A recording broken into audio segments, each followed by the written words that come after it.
तो स्टार्ट करते हैं लेक्चर 28A, जहाँ पे हमारा टॉपिक है photo luminescence and electro luminescence. ठीक है, मैंने इनको अलग अलग हाईलाइट करके दिख रहा होगा, आपको साफ साफ दिख रहा होगा ल्यूमिनेसेंस दोनों में है, और एक फोटो है एक इलेक्ट्रो है। तो पहले फोटो देखते हैं। तो यहाँ पे क्या बात हो रही है कि व्हेन एक्सेस एंड होल्स, ठीक है, एक्सेस इलेक्ट्रॉन्स होगा and holes are created by photon emission. तो फोटोन के एमिशन से, जो कि हम पूरे पीछे 2-3 लेक्चर्स में देख ही रहे हैं कि आपके EHP अगर जनरेट होगा रिजल्ट फ्रॉम रिकॉम्बिनेशन। ओके, इस तरीके से देखो, when excess electron and holes are created by photon absorption and photon emission, मतलब फोटोन के एब्जॉर्प्शन से एंड फोटोन के एमिशन भी हो रहा है। Okay, results from recombination, then it is called photoluminescence. तो अगर ये दोनों चीज़ें हो रही हैं, ठीक है, EHPs क्रिएट हो रहे हैं by photon absorption and photon emission, इन दोनों की वजह से, जिससे रिजल्ट में क्या मिल रहा है, result from recombination, then it is called आपका फोटोल्यूमिनेसेंस। तो फोटोल्यूमिनेसेंस की आपकी डेफिनेशन हो गई। इसको तो ज़्यादा कुछ ऐसा है नहीं इसमें याद करने का।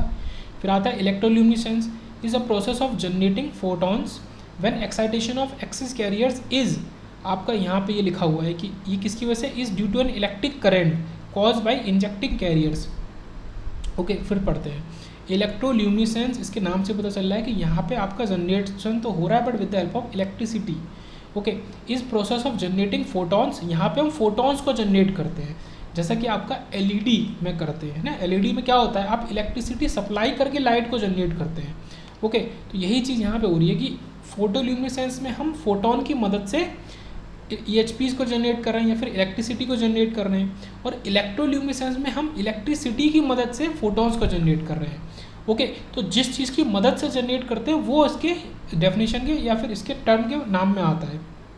Okay, when excitation of excess carriers is due to electric current, ठीक है, cause by an applied electric field. तो इलेक्ट्रिक करंट क्यों जनरेट हुई, क्योंकि आपने इलेक्ट्रिक फील्ड अप्लाई करी, मतलब आपने बाइसिंग करी, उसकी वोल्टेज अप्लाई किया, उसकी वजह से इलेक्ट्रिक फील्ड की वजह से आपका इलेक्ट्रिक करंट जनरेट हुई, और उस इलेक्ट्रिक करंट की वजह से आपके फोटॉन्स जनरेट हुए।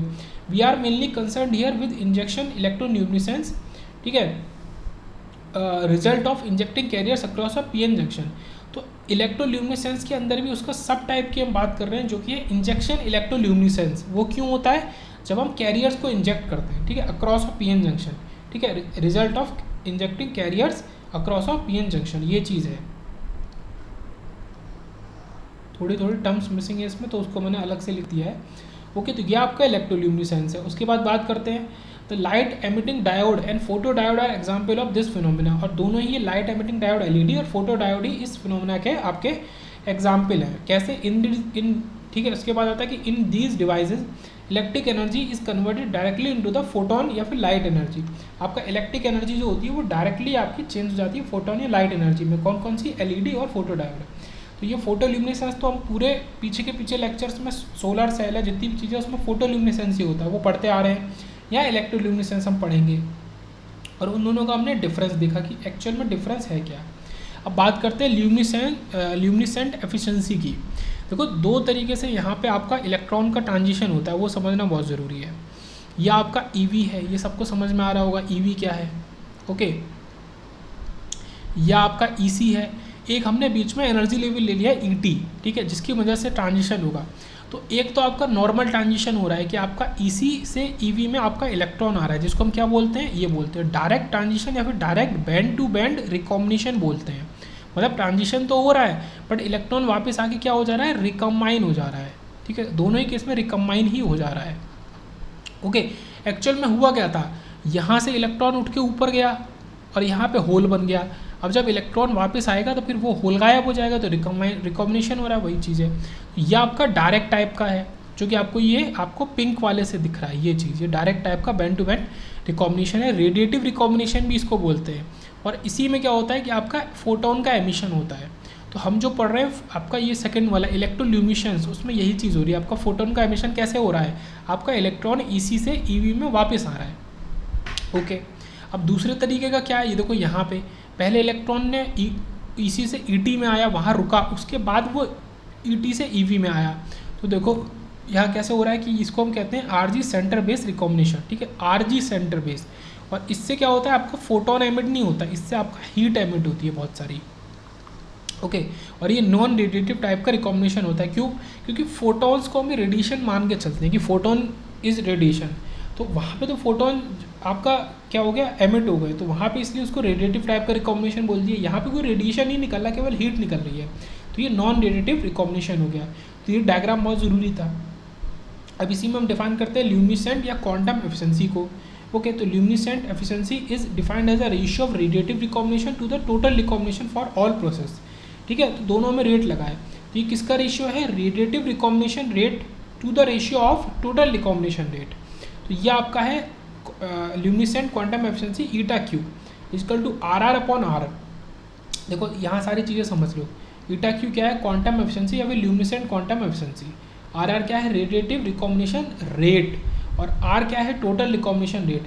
तो radiative recombination rate upon total recombination rate हमको ये रेशो, ये हमें एफिशिएंसी देता है। कौन सी एफिशिएंसी, क्वांटम एफिशिएंसी या फिर क्वांटम ल्यूमिनेसेंट एफिशिएंसी। उसके बाद बात करते हैं since recombination rate is inversely proportional to the life time, और रिकॉम्बिनेशन रेट जो होता है, ये जो हम टोटल वाला बात कर लो या सिंपल वाला भी, वो लाइफ टाइम के इनवर्सली प्रोपोर्शनल होता है। We can write quantum efficiency in terms of life time, तो हम क्वांटम एफिशिएंसी को लाइफ टाइम में भी, in the terms of life time भी लिख सकते हैं। तो ये सेकेंड फार्मूला हो गया इसका।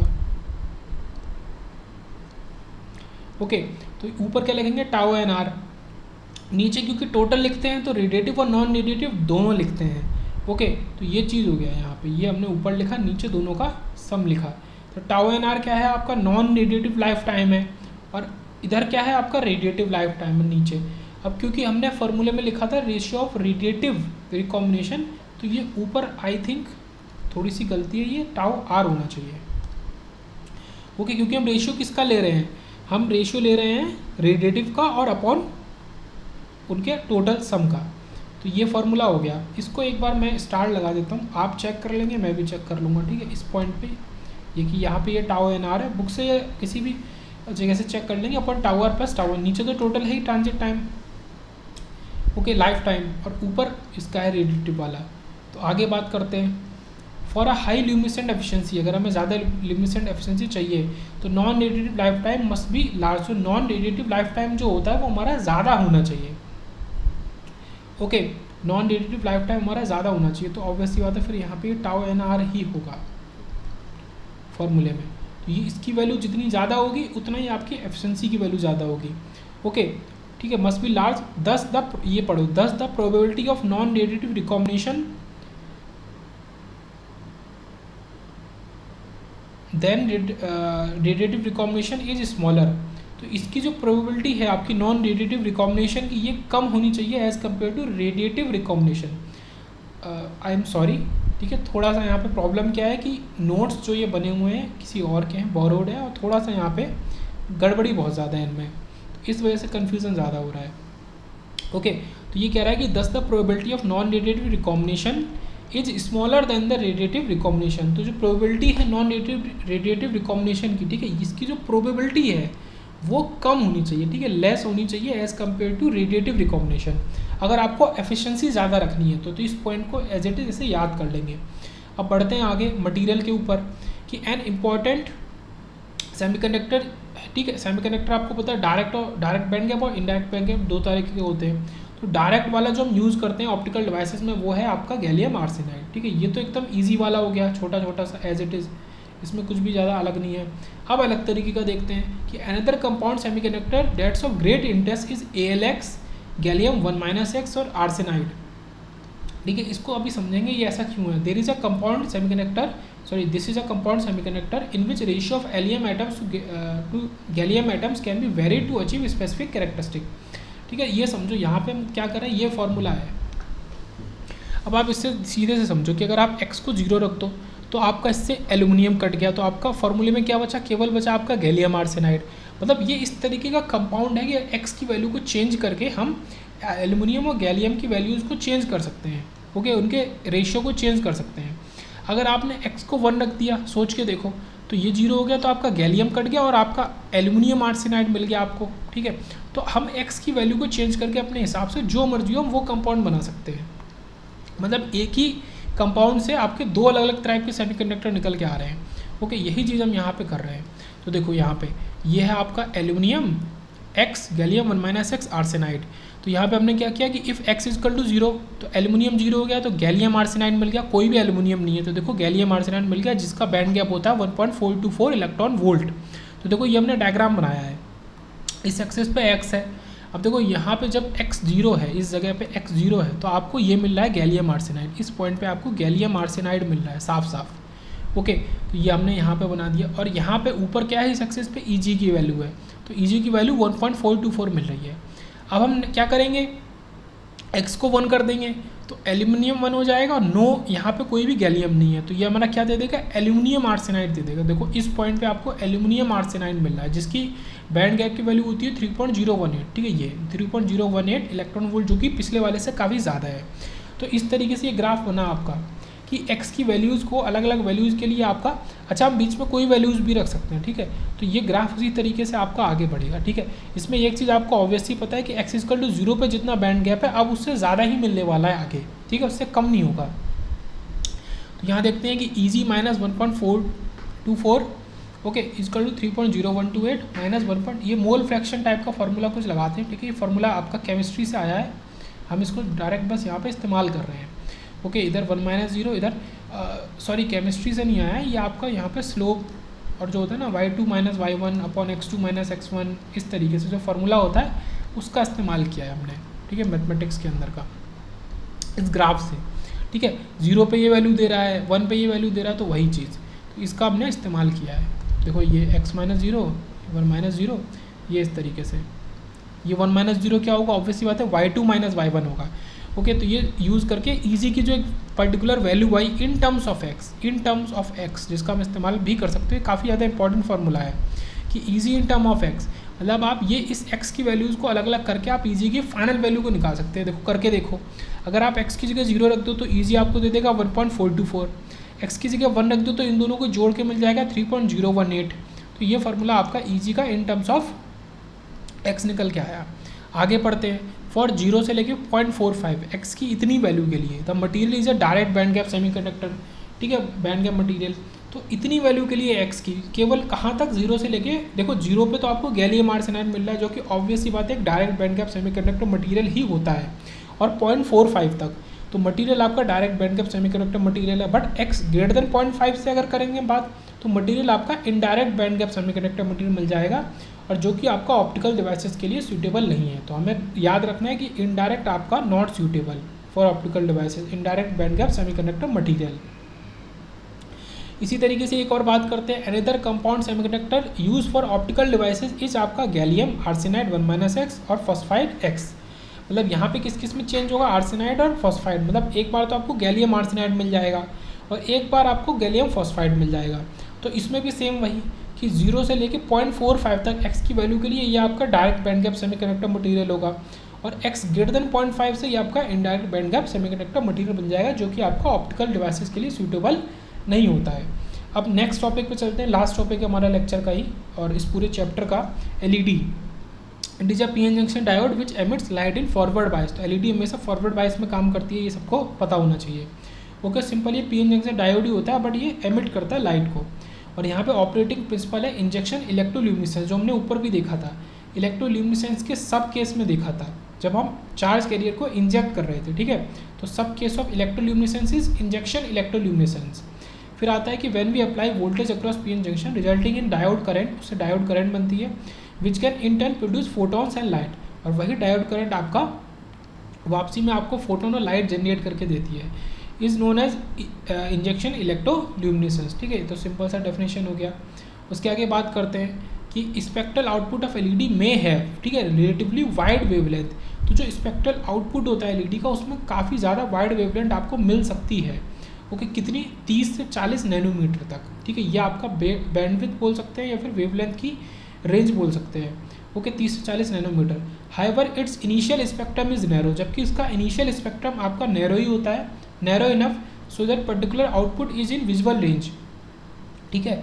ये मान के चलो, देखो ये बैंडविड्थ है, इसकी बैंडविड्थ काफ़ी ज़्यादा आपको मिल जाती है, बट इसका जो इनिशियल स्पेक्ट्रम होता है वो काफ़ी छोटा ही होता है, और ये जो होता है ये आपका विजुअल रेंज में होता है। तो इसी की वजह से आपका LEDs जो होती हैं वो आपको अलग अलग लाइट प्रोवाइड करती हैं।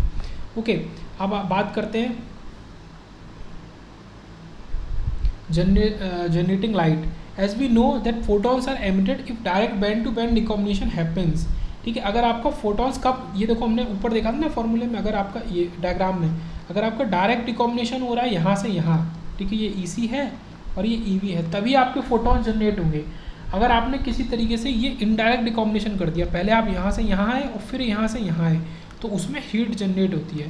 तो ये वही पॉइंट को कह रहा है कि आपका फोटॉन्स केवल तभी जनरेट होंगे जब direct band to band recombination होगा, okay, in direct band gap material. The emission wavelength is, emission की वेवलेंथ का formula lambda equal to 1.24 upon EG। तो ये आपका 1.24 HC/Q, जो सारी चीज़ों की वैल्यूज रखे कांस्टेंट की निकालते हैं वहीं से निकल के आया है। तो ये फॉर्मूला भी काफ़ी इजी और इंपॉर्टेंट है, ठीक है, lambda equal to 1.24 upon Q। अब कुछ चीज़ें और समझ लेते हैं छोटी छोटी सी, वो क्या है, ये हमने क्या बनाया, ये हमने PN जंक्शन डायोड बनाया, बीच में हमने जंक्शन बना दिया, ये हमने बैटरी लगा दी वोल्टेज, ओके।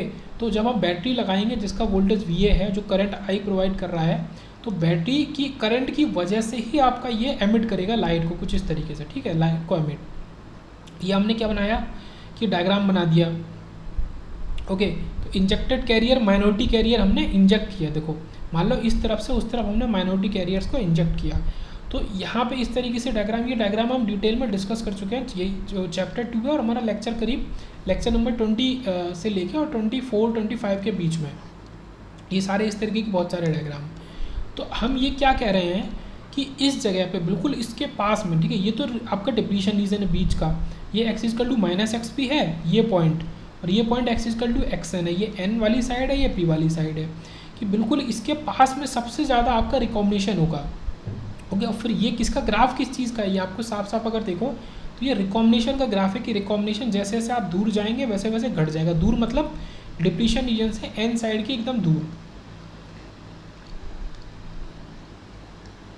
ओके। तो यहाँ पे यही हो रहा है कि एक्सेस कैरियर कंसंट्रेशन हमें इस जगह मिल रहा है, ठीक है। ये पूरे इतनी हाइट का क्या मतलब है कि एक्सेस कैरियर्स हैं जो कि हमने माइनॉरिटी के इंजेक्शन से अचीव किए हैं।